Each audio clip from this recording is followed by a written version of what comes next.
코로나 시대, 당신은 집에 갇혀 있다.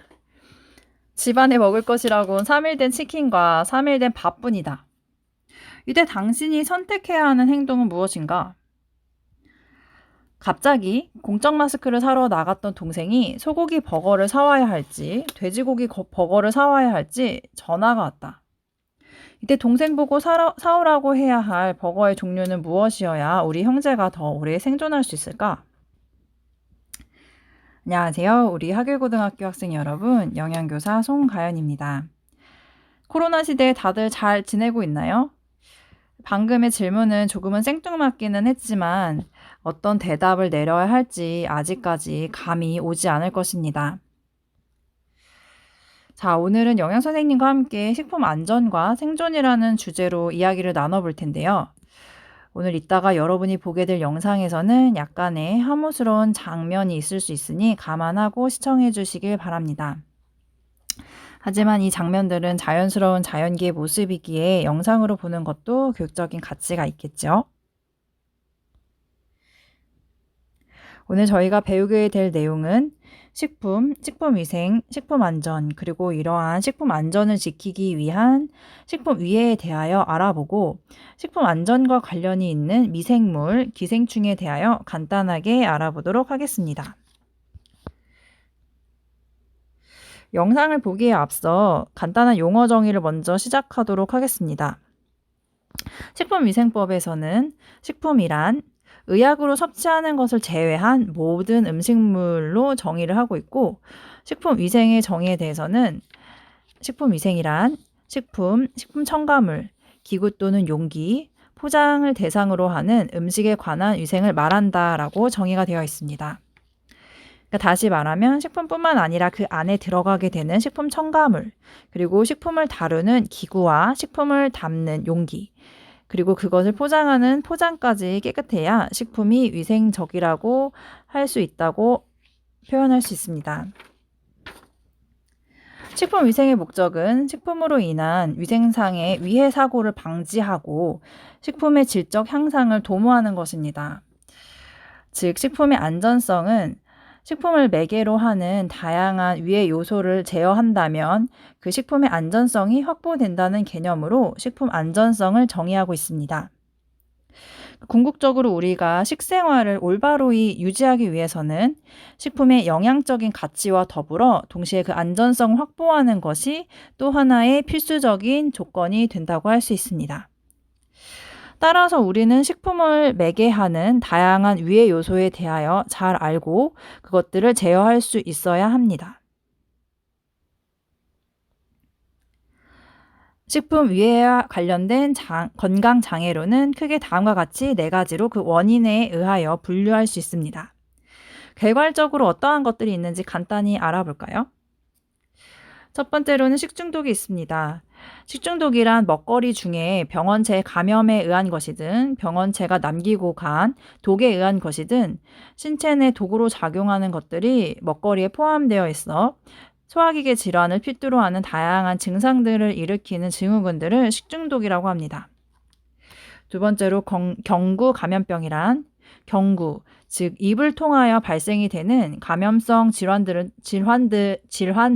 뜻하며 식품뿐만 아니라 위생동물, 식기구 등의 병원체가 남아 전염되는 감염병을 통칭합니다. 인수 공통 감염병이란 사람과 동물, 즉 인과 수가 공통적으로 감염될 수 있는 감염성 질환들을 일컫는 감염병으로 결핵이나 탄저병 등이 있습니다. 마지막으로 기생충증이란 회충, 구충, 무구조충, 유구조충, 간흡충, 폐흡충 등 기생충에 의한 질환을 말합니다. 자, 이제 우리는 기다리던 다음의 영상을 시청하고 식품이 매개하는 식품 위해와 관련된 건강 장애에 대하여 알아보게 될 것입니다. 여러분들께서는 3일 된 치킨을 선택해야 할지 3일 된 밥을 선택해야 할지 고르셨나요? 그리고 동생에게 소고기 버거를 사오라고 해야 할지 돼지고기 버거를 사오라고 해야 할지 그 고민을 끝내셨나요?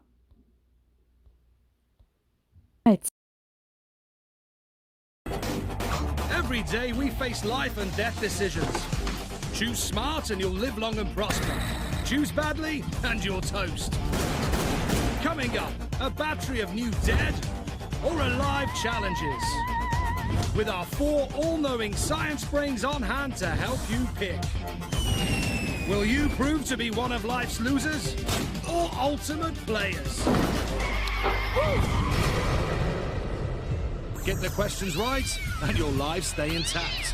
Make a wrong decision and lose a life. Okay, here's your first dilemma. Where better to start than in arguably the most dangerous room in the house, the kitchen. You're starving and have to eat. The only food you can find is cooked chicken or cooked rice. Both have been left on the table uncovered for 3 days. If you had to eat one, which would you pick? Here's Hakeem. All right, the chicken's looking a bit wrinkled and ugly. The rice pretty much looks the same. Next up, the smell test. Oh my God, the chicken smells horrible. The rice, not quite as bad. Finally, let's go with the taste test. I know better. I'm a scientist, so first I want to know the answer to our deadly dilemma.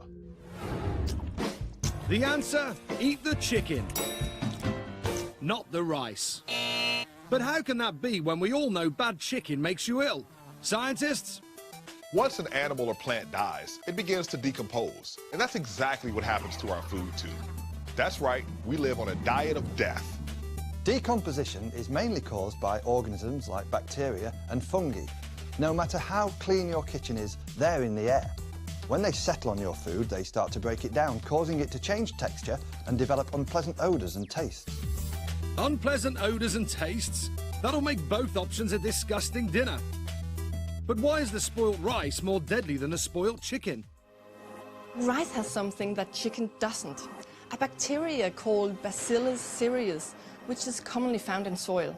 Unfortunately, the spores of the Bacillus cereus bacteria are heat resistant, so the cooking process has no effect on them whatsoever. Once the rice is cooked and left at room temperature, the spores germinate into active bacteria, and they produce a toxin that, when eaten, causes vomiting, diarrhea, and in extreme cases, may cause liver failure and death.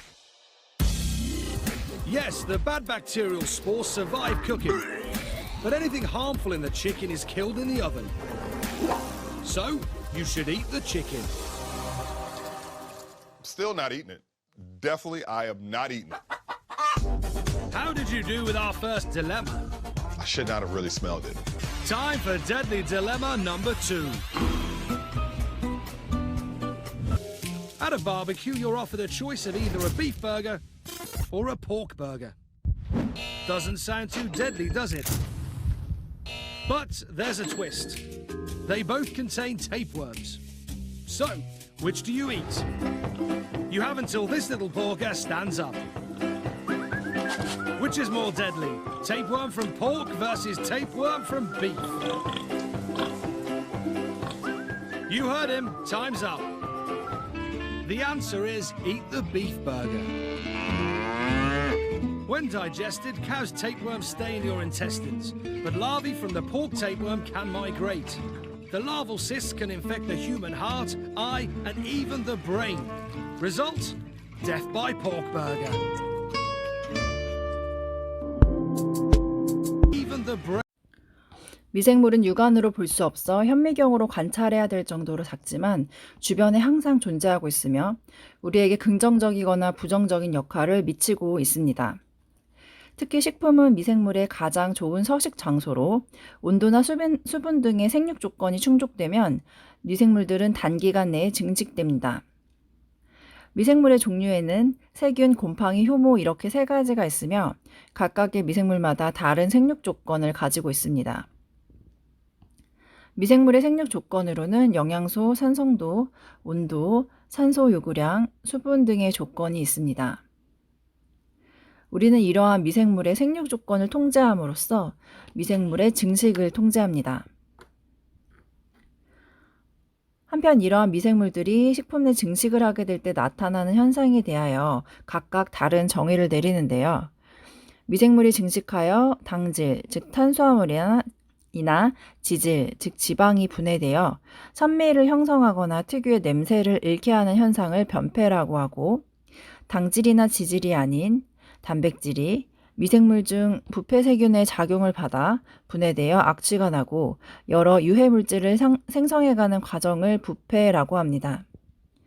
반면 같은 변질이라도 당질을 통해서 우리들의 생활에 있어서 유용한 물질을 생성해내는 과정을 발효라고 합니다. 미생물에 의한 식품의 변화는 다양하기에 미생물이 나쁘다고만은 할 수 없습니다.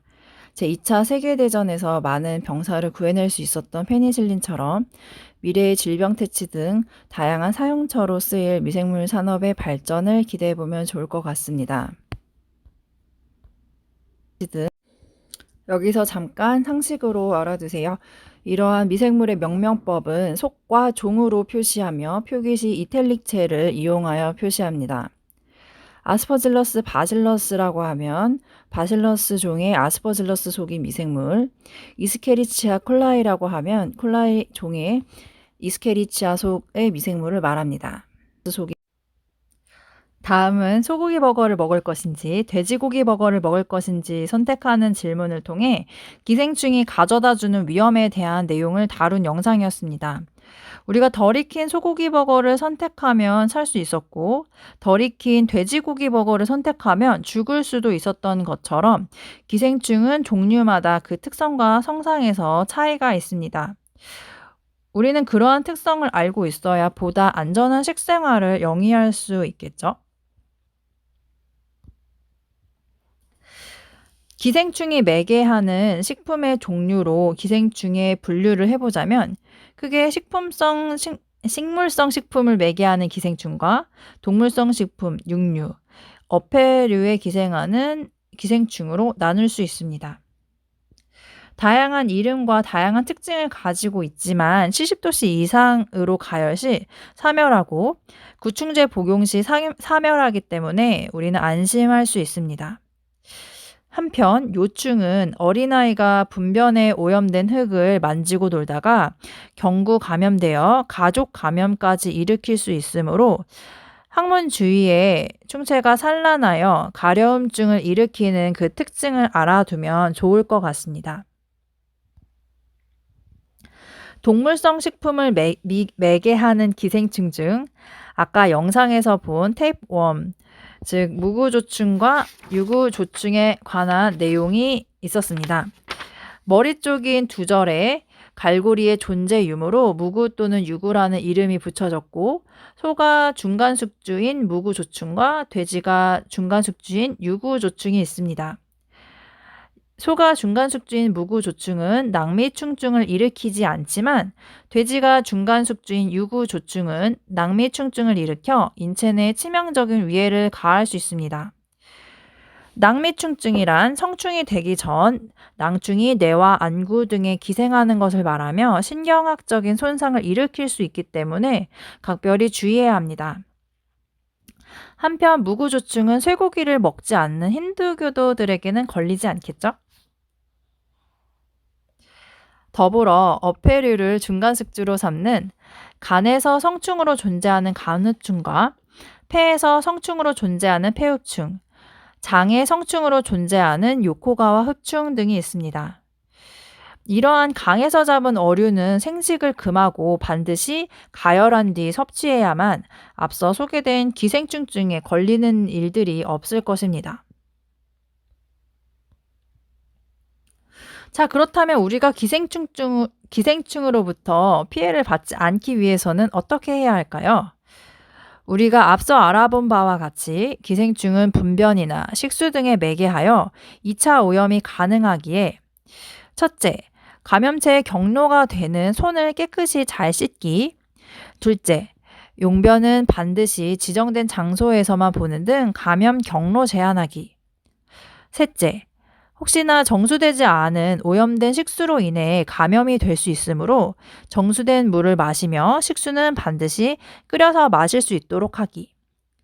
넷째, 현재 우리나라는 50년대, 60년대 이후로 인분 사료 및 인분 비료를 금지하고 화학 비료를 사용하고 있기에 예전과 같이 채소에 기생충란들이 묻어있는 경우가 드물지만 그럼에도 불구하고 채소나 과일은 반드시 깨끗한 물에 씻어 먹고 육류와 어류, 특히 민물 어류들은 반드시 가열해서 먹도록 하기 등의 조치가 있겠습니다.